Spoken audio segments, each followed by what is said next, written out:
So we have Ali Coleman, the deputy editor of Page Six, joining us today because we've got this bombshell exclusive story that we need to talk about. So please, Leah McSweeney from Real Housewives of New York, tell us what's going on.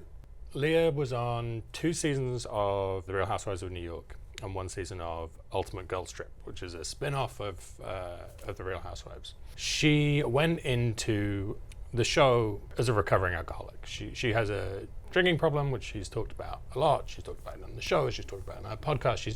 This is a thing that she talked about. And I think when she went in, she was 30 days sober, which, I'm sure most people know somebody who's been through that kind of thing. They know the deal. That's a big deal. That's for a lot of people. That's a real struggle. And she told them when she went in, I'm not drinking. The Real Housewives, as with many other reality shows, it's not alone in this regard, rely fairly heavily on alcohol. Absolutely. Right? Gets them a little loose, gets them to be able to open up. That's when all the drama ensues. Correct. And if you watch reality, look, if you were to watch most people interacting most of the time, it wouldn't be terribly interesting because they behave like normal people for the most part. Absolutely. And so, it's a good device to get people to act not normal, which is, not normal is what makes things entertaining, right? And so it's been relied on heavily in that regard. Again, not just by the Housewives, but certainly by the Housewives a lot.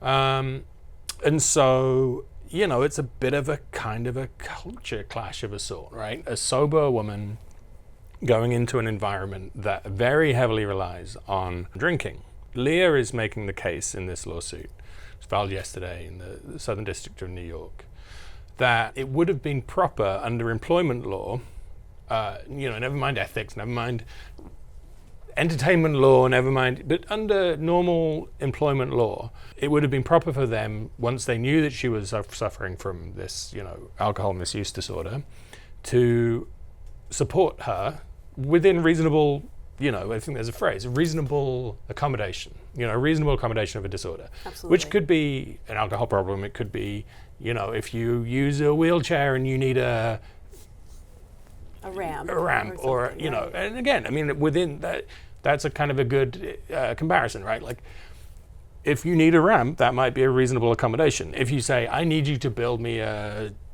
separate building, or people might say, well, that's not so reasonable. In this case, they're saying it's a reasonable accommodation to respect this one, right? Not say, we hear you on the drinking thing, but you could also have a shot of vodka, and that might just make things go better. So 1, to respect it, and 2, to do things like when she goes on a trip, for the show, allow time to go to AA. Right, that kind of thing.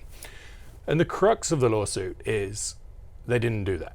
Leah claims that they heavily pressured her to drink in a number of different ways. Right. Perhaps the most shocking claim in the suit is that Leah was upset, understandably, because people had been suggesting on social media that her daughter should kill herself. That's just crazy.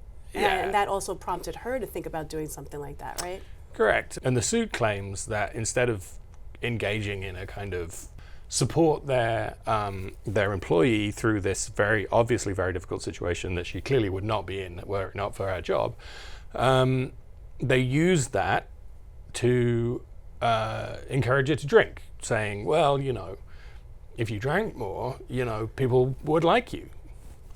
And if that, that's the allegation made in the suit. If that turns out to be true, if and when this comes to trial, it would be a pretty damning indictment of the way that this kind of TV is made. So there's some interesting things to come, I think, on this. She claims that Andy Cohen routinely takes cocaine with a group of housewives. Crucially to her suit, claims that he then doles out favors to these people who he, invites into this sort of special group of people he does drugs with. The implication being, this is somewhat salacious, but the reason it's in the suit is the implication is that Bravo is an environment, or these set of companies, Bravo, Shared, Warner, other production companies, are an environment where taking drugs is a professional advantage. Therefore, not taking drugs is a professional disadvantage, which means that people who have the disability of alcohol misuse or substance misuse are discriminated against. Now, with Andy getting slapped with all these lawsuits, what do you think the future is for him and for Bravo and for the reality shows that are airing on Bravo that he has to deal with? That is an incredibly complicated question, right? I mean, it touches on issues of how media companies have dealt with various allegations about talent. It touches on sexuality. It touches on the economics of this, right? Like, the media in general has had a tendency to make excuses or support or otherwise enable, sounds accusatory in a way that I don't really mean it to, but otherwise allow people who are very successful at making profitable TV to continue to do so. But would it be the same without him? I mean, I think you could make the comparison to some degree with Chris Harrison, who was sort of, the face of The Bachelor for many, many years. You there it's slightly different because you have these kind of moving cast, and it's useful to have a kind of consistent face of the show. Right. Which is what he has been for the longest time. Yeah. But now with all these allegations coming out, it's almost like Bravo might need to take a step back and figure out what they're going to do. Yeah, and they may be able to, and they may not. So I think there's a lot that is very difficult to answer until there's some answers on these lawsuits. I understand. Well, thank you so much for joining us. Obviously, as the stories unfold even more, we will have them for you up at page6.com. Ollie Coleman, always getting us the exclusives. Thank you so much. Thank you.